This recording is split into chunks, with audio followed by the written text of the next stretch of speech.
बिस्मिल्लाहिर्रहमानिर्रहीम अस्सलाम वालेकुम व्यूअर्स की हाल चाल है थोड़ा उम्मीद करिए तुम बिल्कुल ठीक हो सो तो रब तुहानू हसदे रखे तो वसदे रखे। असी आज डेरे ते बड़ी लेट आए हैं तो मझ साड़ी धुप ते ही खली हुई है। मैनू बड़ा दुख लगा भी साड़ी मझ धुप ते क्यों खली हुई है, तो मैं जल्दी जल्दी उसनू नवावना है। नवा के तो फिर उसनू पट्ठे पाने कुतरा पा के भूं च रला के उत्ते आटा पा के तो उसनू मैं एक ही राना है, क्योंकि मैनू अज बड़ा दुख लगा साड़ी मझ जी ना धुप ते खली रह गई। तो मेरे यूट्यूब चैनल का नाम है नूर फातिमा हैप्पी व्लॉग, जिसनू लाइक करो तो सबसक्राइब करो तो अच्छे अच्छे कमेंट्स करो। तो हुण दार का भी टाइम होया खला,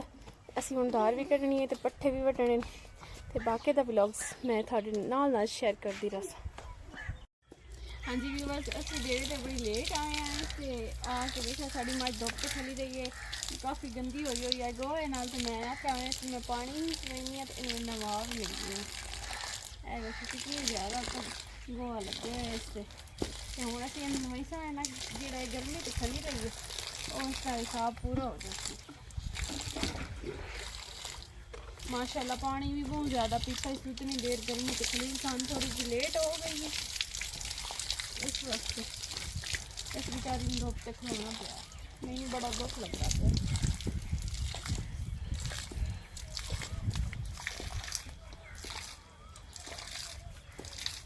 चल शुक्र करती पी हूँ, तो शुक्र है मेरे मालक आ गए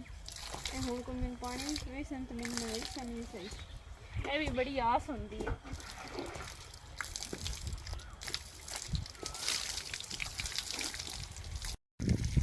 कितना ज़्यादा उत्ते गोहा सुंदरे हुए है तो लाना भी कोई किसी चीज़ ना भी नहीं लाना, इसका मौसम ठंडा जाए। कितनी गंदी हो गई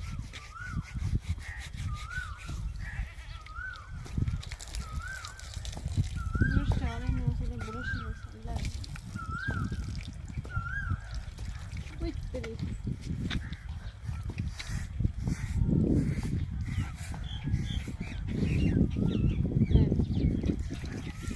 ऐसा ब्रश रखा है स्पेशल मझ में नवाने वास्ते। जो को गंदी हो गई ना तो इस नाल लगा दिया तो हाथ नाल तक गोहा लांदा भी नहीं। अज ब्रश साडा जेड़ा ना बड़ा कम है। इस भी शुक्र करना ना नावन तो बाद भी शुक्र अल्हम्दुलिल्लाह मैंने ने नवा छड़े। हाँ जी मझ में नवा लिए, नवा के इहदे उत्ते हुण पाना आटा तो तां गुतरा खाना।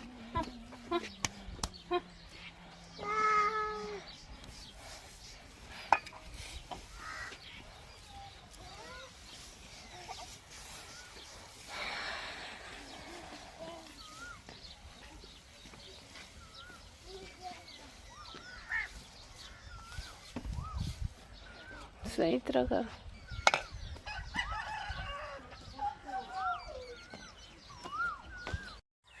बस ए देखो मैं वड्डी पिया पट्ठे, क्योंकि पट्ठे सुबह सा वड्डे तो हाँ पर वो थोड़े होए पट्ठे साढ़े खत्म हो गए तो हूँ दोबारा वड्डने पै गए। अबील अहमद ने मैं लिया पट्ठे वड्डन कोई नहीं देंदा तो मैं आख्या जा आप कपड़ा चाक लै जैसे पट्ठे लै जाऊँ। माशाल्लाह साडा अबील बहुत सियाना है, जेड़ी गल आखिए मन लेंदा उन्हें समझ भी आ जाती है। साडे हबील अहमद दे नाल दे छोटे छोटे बच्चे हैं ना ऐसे जेडे उन्होंने किसी भी गल की समझ कोई नहीं आती। माशाल्लाह साडा अबील सियाना है, उसमें हर गल की समझ आ जाती।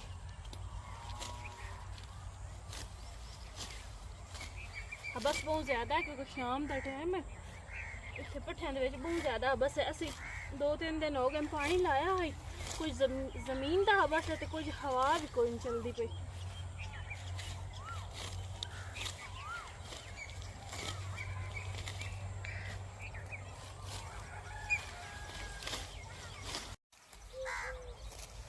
सीजन शीताले का आउट होया जाता है,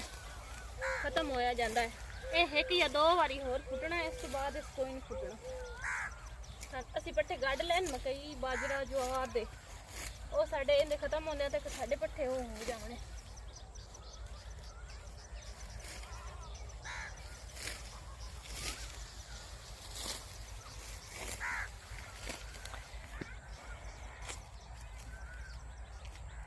हबील अहमद कपड़ा चाल है मेरा बेटा, कपड़ा तो चाह के देवी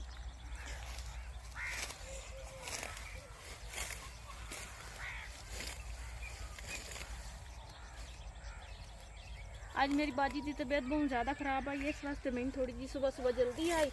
पट्ठे अस थोड़े वड्डे हाँ अल्लाह करदा उन्होंने दवाई लैके दी उसनू हूँ शाम का मौसम बड़ा प्यारा लगता मैनू क्योंकि आज सूरज आहिस्ता आहिस्ता डुब रहा है पट्ठे भी साढ़े वड्डे ही गए इत्थे जो मैं पट्ठे वढ़दी हाँ ना जो चेनी हाँ मैंने एक पंजाबी फिल्म का गाना याद आ जाता है और जो सैमा ते गाना नहीं होंदा पिक्चराइज किया होया पट्ठे मैं जो मज्जियां पावां पट्ठियां की पंड चुक के मैं 100 वाल खावां मैंने वो गाना हमेशा याद रहता है तो पट्ठे असीं वढ़ के हुण जा रहे हैं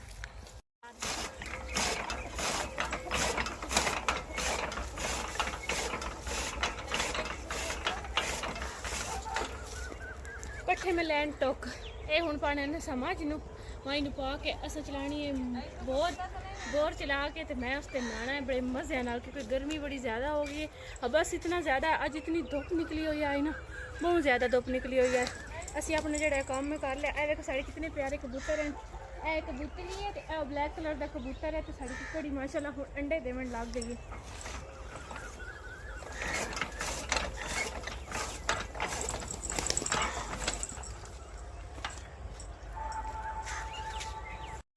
हाँ जी ए देखो ये बिल्कुल मुकम्मल हो गई इसकी ए कटिंग हुई हुई थले पहुंचे दी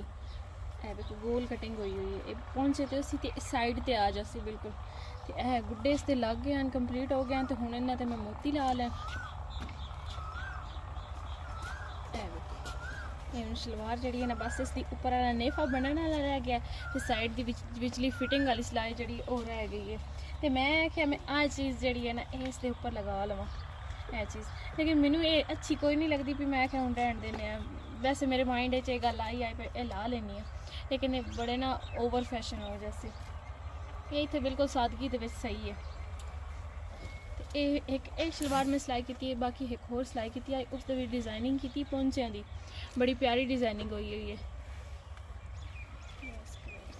वीवर्स मैं अपनी सलवार सिलाई कर ली है देखो मैं हूँ इस उत्ते मोती ला रही हूँ मैं पिछले वीक ले आन लेकिन मेरे काम बहुत ज़्यादा होंगे घर का वजह तो टाइम कोई नहीं मिलता सिलाई करने का मैं 2 सलवार सिलाई की उन्होंने डिज़ाइनिंग भी की है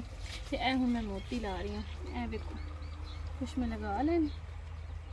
इसकी सलवार का एक पंच है इस देखो मोती लगे एक साइड बिल्कुल मुकम्मल होगी पका लेने कोई भी चीज़ लाया हो पका ली सारी जी थोड़ी मर्जी दी हो हाँ जी पीपी ते जाने मैं ला लैन कुछ रह गए मैं एक छोटा जिहा बॉक्स बनाया हुआ है जिस मैं ये सारे छोटे छोटे मोती जड़े हैं ना इस समेट के रख देनी है क्योंकि मैं कपड़े सिलाई करने होंगे बाद कोई भी चीज़ जी है ना वो काम आ जाती है देखो कितने ज़्यादा शीशियाँ मोती ते मैं जो